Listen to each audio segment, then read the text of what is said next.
ফের কমিশনের কোপে পুলিশ, সাসপেন্ড ডায়মন্ড হারবারের 5 পুলিশ অফিসার। কমিশনের নির্দেশে শুরু হয়েছে বিভাগীয় তদন্ত। সাসপেন্ড করা হয়েছে ডায়মন্ড হারবারের 5 জন পুলিশ অফিসারকে। শুধু তাই নয়, বিভাগীয় তদন্তও শুরু হয়েছে কমিশনের নির্দেশে।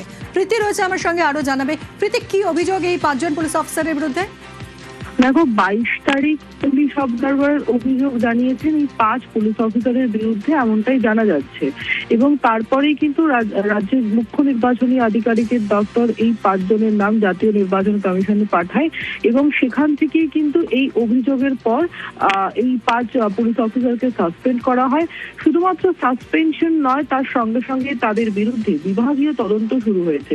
দেখো, ডায়মন্ড হারবার জেলা পুলিশের এই 5 পুলিশ আধিকারিকের মধ্যে রয়েছেন অ্যাডিশনাল এসপি, তিনি আইপিএস সন্দীপ গড়াই, সজল মণ্ডল, তিনি এসডিপিও, মৌসম চক্রবর্তী ডায়মন্ড হারবার থানার আইসি, অজয় বাগ, তিনি ফলতা থানার আইসি, এবং শুভেচ্ছা বাগ, যিনি ওসি থানার ওসি। তোমাকে জানিয়ে রাখি যে যেটা জানা যাচ্ছে যে এর সঙ্গে সঙ্গেই ডায়মন্ড হারবারের পুলিশ সুপার ডক্টর ঈশানী পালকে কিন্তু সতর্ক করা হয়েছে এবং বলা হয়েছে ফার্দার যেন এই ধরনের ঘটনা তার আন্ডারে থাকা পুলিশ অফিসারদের বিরুদ্ধে একেবারে তোমাকে জানিয়ে রাখি 29 তারিখ ভোট রয়েছে, তার 3 দিন আগে কিন্তু এই 5 পুলিশ অফিসারকে সরানো হলো। উল্লেখ্য বিষয় হচ্ছে, এই পুলিশ অফিসারের বিরুদ্ধে কিছুদিন আগেই তৃণমূল কংগ্রেস অভিযোগ এনেছিল যে বিজেপি প্রার্থীর সঙ্গে এক হোটেলে গোপন বৈঠক করছিলেন এবং তারপরেই কিন্তু আমরা দেখতে পেলাম যে এই পুলিশ অবজারভার 5 পুলিশ আধিকারিককে একেবারে সাসপেন্ড। তুমি সঙ্গে থাকো, এই নিয়ে কি বলেছেন শুভেন্দু অধিকারী শুনবো। দারুণ সিদ্ধান্ত। পুলিশ অবজারভারের অভিযোগে কোপে 5 অফিসার। ফের কমিশনের কোপে পুলিশ, সাসপেন্ড ডায়মন্ড হারবারের 5 পুলিশ অফিসার। কমিশনের নির্দেশে শুরু বিভাগীয় তদন্ত। পুলিশ অবজারভারের অভিযোগে সাসপেন্ড, শাস্তির কোপে ডায়মন্ড হারবারের অতিরিক্ত এসপি, সাসপেন্ড ডায়মন্ড হারবারের 1 এসডিপিও। ডায়মন্ড হারবার থানার আইসিকেও সাসপেন্ড, ফলতা থানার আইসির বিরুদ্ধেও বিভাগীয় তদন্ত। কমিশনের কোপে উস্তি থানার ওসিও। ডায়মন্ড হারবারের পুলিশ সুপারকেও কড়া বার্তা, এসপিকে কড়া বার্তা কমিশনের। প্রীতি, আরো একবার জানতে চাইবো, কি কারণে সাসপেন্ড হলেন এই 5 জন পুলিশ অফিসার?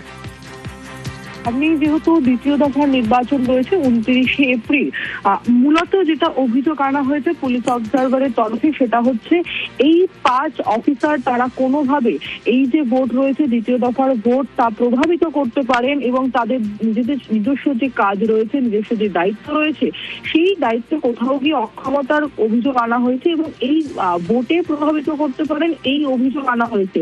তারপরে কিন্তু এই 5 পুলিশ অফিসারের নাম পাঠানো হয় রাজ্যের সিইও দফতরের কাছে এবং সেখান থেকেই জাতীয় নির্বাচন কমিশনের কাছে এই নাম যায় এবং পরবর্তীতে কিন্তু এই 5 পুলিশ অফিসারকে সাসপেনশনের সঙ্গে সঙ্গে তাদের বিরুদ্ধে বিভাগীয় তদন্ত শুরু হয়। সঙ্গে থাকো প্রীতি। পুলিশ অবজারভারের অভিযোগে কোপে 5 অফিসার। 22শে এপ্রিল 5 অফিসারের নামে নালিশ পুলিশ অবজারভারের। 22শে এপ্রিল পুলিশ অবজারভারের বিরুদ্ধেই সরব হয়েছিল তৃণমূল। কমিশন এবং বিজেপির আঁতাতের অভিযোগে সরব হয়েছিল তৃণমূল। হোটেলে বিজেপি প্রার্থী এবং পুলিশ অবজারভারের বৈঠকের ভিডিও দেখিয়ে এই অভিযোগ তোলে তৃণমূল। প্রীতি, তুমি যেরকমটা বলছিলে যে এই যে ভিডিও প্রকাশ্যে এনেছিল তৃণমূল, এই ভিডিও দেখিয়েই অভিযোগ তুলেছিল যে বিজেপি প্রার্থী এবং পুলিশ অবজারভারের বৈঠক আঁতাত, কমিশন বিজেপি আঁতাতের অভিযোগ তুলেছিল তৃণমূল। একদমই, তুমি যে বিষয়টা উল্লেখ করলে যে 22শে এপ্রিল, এই 22শে এপ্রিলই কিন্তু মূলত তৃণমূল ভবন থেকে একেবারে যে বৈঠক হয়, এই তৃণমূল ভবন থেকে যে সাংবাদিক সম্মেলন হয়, সেখানে কিন্তু চন্দ্রিমা ভট্টাচার্য এবং কুণাল ঘোষ তারা দুজন প্রেস কনফারেন্স করেন এবং মূলত যে বিষয়টা বলা হয় যে পুলিশ অবজারভার, এই জেলার দায়িত্বে যে পুলিশ অবজারভার রয়েছেন, তিনি হোটেলে গোপন বৈঠক করেন বিজেপি প্রার্থীর সঙ্গে এবং তারপরেই কিন্তু আমরা যেটা জানতে পারছি যে মূলত পুলিশ অবজারভার তিনি এই 5 পুলিশ অফিসারের বিরুদ্ধে কোথাও গিয়ে দায়িত্ব পালনে ব্যর্থতার অভিযোগ আনেন এবং এই 5 জনের নাম পাঠানো হয় মুখ্য নির্বাচনী আধিকারিকের দপ্তরের কাছে এবং সেখান থেকেই জাতীয় নির্বাচন কমিশন হয়ে এই 5 পুলিশ অফিসার অর্থাৎ সজল মণ্ডল, যিনি এসডিপিও, এর পাশাপাশি হচ্ছে সন্দীপ গড়াই, যিনি হচ্ছে অ্যাডিশনাল এসপি, মৌসম চক্রবর্তী আইসি ডায়মন্ড হারবার থানার অজয় বাগ, ফলতা থানার আইসি এবং শুভেচ্ছা বাগ তিনি ওসি থানার ওসি, এই 5 জনের বিরুদ্ধে কিন্তু একেবারে অভিযোগ করা হয় এবং তাদের সাসপেনশনের পাশাপাশি ডায়মন্ড হারবার জেলা পুলিশের প্রীতি, তুমি সঙ্গে থাকো। পুলিশ অবজারভারের অভিযোগে এবার কোপে 5 অফিসার। 22 এপ্রিল এই 5 অফিসারের নামে নালিশ পুলিশ অবজারভারের। 22 এপ্রিল পুলিশ অবজারভারের বিরুদ্ধে সরব হয়েছিল তৃণমূল। কমিশন এবং বিজেপি আতাতের অভিযোগে সরব হয়েছিল তৃণমূল এবং হোটেলে বিজেপি প্রার্থীর সঙ্গে পুলিশ অবজারভারের বৈঠকের ভিডিও সামনে এনেছিল তৃণমূল এবং মগরাহাট পশ্চিমের বিজেপি প্রার্থীর সঙ্গে এই বৈঠক হচ্ছে বলে অভিযোগ। ডায়মন্ড হারবারের হোটেলে গোপন বৈঠকের অভিযোগ তুলেছিল তৃণমূল। এই নিয়ে কি বলেছেন শুভেন্দু অধিকারী শুনবো। জয়প্রকাশ মজুমদার, জয়প্রকাশ বাবু, আপনি শুনলেন শুভেন্দু অধিকারীর রিঅ্যাকশন, তিনি স্বাগত জানাচ্ছেন কমিশনের এই সিদ্ধান্তকে, কি বলবেন? হাতে নাতে ধরা পড়ে গিয়েছিল বিজেপির মানে অ্যারেঞ্জমেন্ট, কারণ নির্বাচন কমিশন সম্পূর্ণভাবে আমরা বুঝতে পেরেছি, সাধারণ মানুষও বুঝতে পেরেছে যে বিজেপির হয়ে কাজ করছে। অবজারভার বলুন, পুলিশ অবজারভার বলুন, নানা রকম ভাবে পরিবর্তন, প্রশাসন, পুলিশে বিজেপি যা বলছে নির্বাচন কমিশন সেভাবেই কাজ করছে।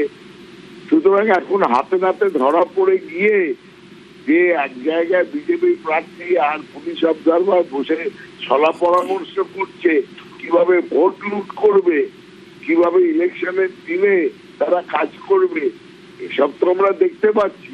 সেখানে ভালো সিদ্ধান্ত বলা ছাড়া আর কি উপায় আছে? আজকে পশ্চিমবঙ্গের নির্বাচনে বিজেপি তো একা আসেনি, সঙ্গে নিয়ে এসছে নির্বাচন কমিশন, তাদের দলীয় একটা সংস্থায় যারা পরিণত হয়েছে, তার সঙ্গে আছে ইডি, সিবিআই, ইনকাম ট্যাক্স, কেন্দ্রীয় বাহিনী, এইসব নিয়েই আছে। কিন্তু জনতা তো আছে তৃণমূল কংগ্রেসের সঙ্গে, এটাই তাদের সব থেকে বড় মাথা ব্যথা। অনেক ধন্যবাদ জয়প্রকাশ বাবু।